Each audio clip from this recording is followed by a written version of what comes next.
A few years ago, I had dinner at my neighbor David's house. David is Chinese American, first generation, grew up in Fujian province before moving to the States in his 20s. We were roughly the same age, made roughly the same income, lived on the same street. David drove a 2014 Honda Accord with a dent in the bumper that he refused to fix because, quote, "it still drives." I was leasing a BMW and carrying credit card debt I tried not to think about. Over dinner that night, David explained something to me that I had never heard from a single American financial advisor, influencer, or book. He told me about a rule his grandmother taught him when he was 7 years old, a rule that's been part of Chinese culture for over 2,000 years. My name is Tom. I got to financial independence not because I'm smarter than anyone else, but because I eventually learned from people who were doing it better than me. Subscribe if you want to hear what they taught me. Because what David told me that night wasn't just a money tip. It was an entirely different operating system for how to think about wealth. Before I tell you the rule, let me show you a number that should bother every American. The average Chinese household saves roughly 25% of its disposable income. The average American household saves about 4%. Through 2024, the U.S. personal savings rate hovered between 3.5 and 4.5%, depending on the month. China's overall national savings rate is over 43% of GDP, the highest of any major economy. Same species, same desires, same access to the same shiny products on the same internet. One country saves roughly 6 to 8 times more of its household income than the other. The difference is not willpower. The difference is not income. Chinese households earn significantly less per capita than American households. The difference is a completely different cultural relationship with money, and at the center of that relationship is one rule that Chinese families pass down the way Americans pass down credit card applications. The rule is 4 characters in Mandarin, Liang Ru Wei Chu. It comes from the Li Ji, the Book of Rights, specifically the chapter called Wang Ji, which laid out principles for how rulers should manage state finances. This text is over 2,000 years old. The literal translation is, measure what comes in, then determine what goes out. That sounds simple. It sounds like every budgeting article you've ever skimmed, but it's fundamentally different from how Americans think about money, and the difference is in the sequence. Here's what I mean. The American financial sequence works like this. You see something you want. You check if you can afford it, which in practice means checking if you can make the monthly payment. If the answer is yes, you buy it.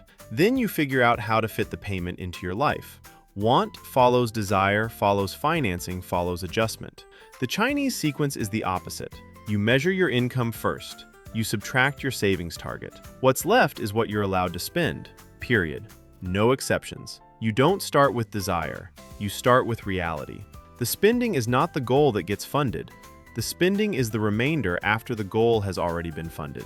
This is not a budgeting technique. It's a thinking sequence, and the order matters more than the numbers. David explained it to me with a cooking metaphor that I've never forgotten. He said, "Tom, Americans go to the grocery store and buy whatever looks good, then figure out what to cook. My family decides the dish first, buys only what the recipe needs, and puts the change back in the jar. Same store, same food. Completely different result at the end of the month." That one sentence rewired my brain, because I realized that every financial decision I'd ever made started from the wrong end. I was starting with what I wanted and working backward to justify it. David's family started with what they had and worked forward to decide what was possible. Let me show you what this looks like in practice, because the difference in outcome is staggering. Take 2 people making $5,000 a month after taxes.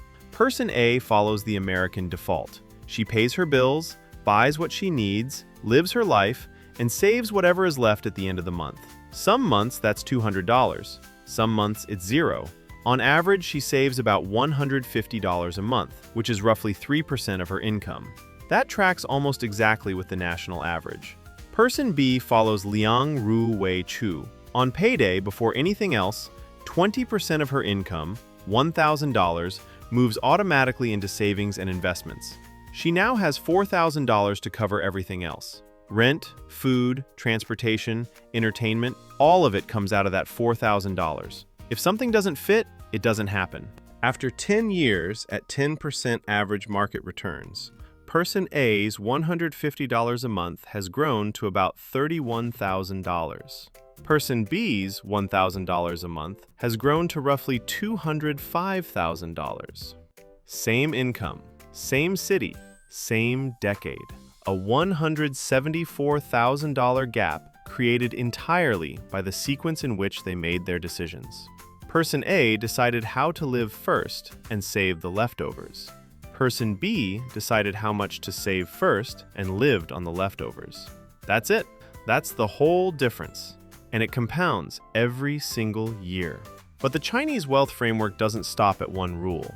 There's a second principle that works in tandem with it, and David's father used to say it at the dinner table like a prayer. 开源节流. It comes from Xunzi, the philosopher, specifically his chapter on enriching the state, written roughly 2,300 years ago. The literal translation is, open the source, restrict the flow. In modern terms, increase your income and reduce your expenses at the same time. This sounds obvious, but think about how Americans typically approach personal finance. We either focus on earning more or spending less. We're told to hustle and grow income, or we're told to cut lattes and cancel subscriptions. These are presented as two separate strategies. The Chinese principle says no. They're one strategy with two arms, and you need both arms working simultaneously. Here's why this matters mathematically. If you only focus on earning more, you run straight into lifestyle inflation. Every raise gets absorbed by a nicer apartment, a better car, more dining out. Your income goes up, but your savings rate stays flat. If you only focus on spending less, you hit a floor. You can only cut so much before life becomes miserable, and you burn out. But if you do both at the same time, something powerful happens. Your income rises while your expenses stay flat or even drop. The gap between them doesn't just widen, it accelerates. Say your after-tax income goes up by $500 a month and your expenses go down by $200 a month. That's $700 a month in new investment capacity. At 10% returns over 15 years, that $700 a month becomes roughly $290,000. Neither the income growth nor the spending cuts alone would have gotten you there. The combination is what makes it work. The third principle is the one David's grandmother repeated more than any other. Sha Cheng Duo, accumulate little to become much. This principle has been passed down through Chinese families for generations, long before anyone put it in a textbook. Children in China hear it the way American kids hear, a penny saved is a penny earned. But there's a critical difference. The American version implies saving is clever. The Chinese version implies that small, consistent action is the only real path to wealth. Cleverness is irrelevant. Timing the market is irrelevant. Finding the hot stock is irrelevant. What matters is that you show up and add a little more, every single month, without exception, for years and years. This principle maps perfectly onto compound interest, which is why I think Chinese families intuitively understood the most powerful force in finance thousands of years before anyone invented a stock market. If you invest $300 a month, which is about $10 a day, at the market's historical average of 10% per year, you have roughly $62,000 after 10 years, about $227,000 after 20 years, and over $678,000 after 30 years. You contributed $108,000 of your own money over 30 years. The other $570,000 came from compound growth on your small, consistent contributions. That's Sha Cheng Duo in its purest mathematical form. Small amounts becoming massive amounts through patience and consistency. No genius required, no lottery ticket, no crypto gamble, just showing up. So if these principles are this simple and this effective, why don't Americans follow them? I've thought about this a lot since that dinner with David, and I think the deepest difference is time horizon. David told me something that stopped me in my tracks. He said, "In my family, we don't save for ourselves. We save for the family's future. My grandmother saved for my father. My father saved for me. I'm saving for my daughter." That's a fundamentally different motivational structure than the American approach, which is almost entirely focused on individual retirement. When your time horizon extends beyond your own life, the urgency to impress people with your spending disappears. You're not trying to signal status to your coworkers. You're trying to build a foundation for people who don't exist yet. That shift in perspective changes every purchase decision. It doesn't make you cheap, it makes you strategic. Here's how I adapted these 3 principles into my own life after that dinner. I'm going to walk you through the exact system because knowing the philosophy is useless without the mechanics. Step 1. I set up what I call the income first split. On the day my paycheck hits, 25% is automatically routed to my brokerage account before it ever touches my checking account. My checking account only ever sees 75% of my income. That 75% is my entire financial universe for the month. If something doesn't fit inside that 75%, I either earn more or I don't buy it. There is no credit card bridge. There is no, I'll catch up next month. David's family calls this paying the family first. His parents had a separate bank account they called the family account. Every payday, money went there before anywhere else. It wasn't optional savings. It was obligation. The same way rent is an obligation. You don't decide whether to pay rent this month, you just pay it. The family account worked the same way. Step 2. Once a year, I apply Kai Yuan Jie Liu. I do a full review where I look for one way to increase my income and one way to decrease an expense.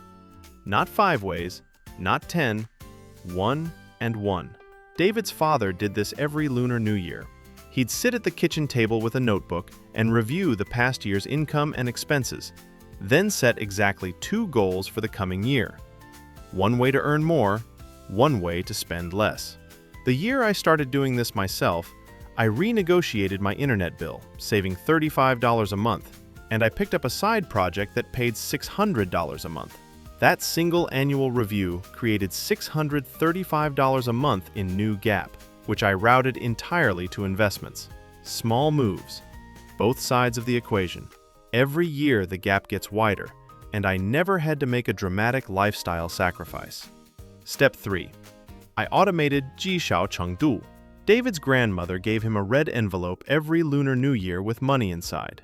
But the rule was he could only spend half. The other half went into a jar on top of the refrigerator. By the time he was 18, that jar had been converted into a savings account that paid for his plane ticket to America. That story stuck with me because the amounts were tiny. A few dollars here, a few dollars there. But the system never stopped. I set up automatic weekly investments into a total stock market index fund. Not monthly, weekly. Because weekly contributions mean I never have to think about timing. The money moves every Monday morning, whether the market is up, down, or sideways. The amounts feel small in the moment, but small amounts that never stop are the entire point. Let me show you what happens to a real financial life when you flip from the American sequence to the Chinese sequence. Take someone making $60,000 a year, which is $5,000 a month after taxes in most states. Under the American default, this person saves whatever is left, averaging about 4%. That's $200 a month invested. After 20 years at 10%, that's roughly $153,000. Under Liang Ru Wei Chu at even a modest 15%, this person saves $750 a month and lives on $4,250. After 20 years at 10%, that's roughly $572,000. The difference is $419,000. Same income, same job, same 2 decades. The only variable that changed is the order in which the person made their decisions. Income first, then spending. Instead of spending first, then hoping. And here's the part that makes this truly powerful. Once you flip the sequence, lifestyle inflation becomes almost impossible. Because your savings percentage is locked in before you ever see the money, every raise automatically increases your savings by the same percentage. If you get a $10,000 raise, you don't get an extra $10,000 to spend. You get $7,500 in new spending capacity and $2,500 in new investments. The system protects you from yourself. You don't need discipline. You need a system that makes discipline irrelevant. I want to tell you what David said to me at the end of that dinner, because it's the thing that actually made me change. He looked at my BMW in his driveway, parked next to his dented Accord, and he said, "Tom, that car is proof that you're good at spending money. My car is proof that I'm good at keeping it. In 10 years, neither car will exist.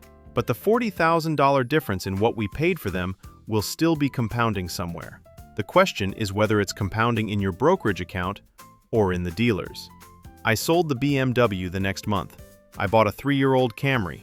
I set up the income first split the same week, and I never went back.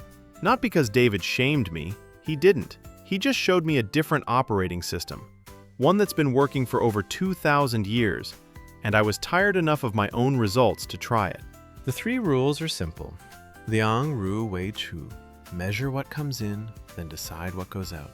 Kai Yuan Jie Liu. Grow the income and shrink the expenses at the same time. Sha Cheng Duo. Small, consistent amounts become extraordinary sums. Chinese families have been building wealth with these 3 principles for thousands of years. You can start today. Set up the automatic savings split before your next paycheck. That one move, that 10-minute setup, is the entire first rule in action. Tell me in the comments what percentage you're starting with. Doesn't matter if it's 5% or 30%. Drop it below, and I'll tell you what that number turns into over 20 years. Hit subscribe because next week I'm showing you the exact account structure I use to make sure every dollar goes where it's supposed to before I can touch it. I'll see you in the next one.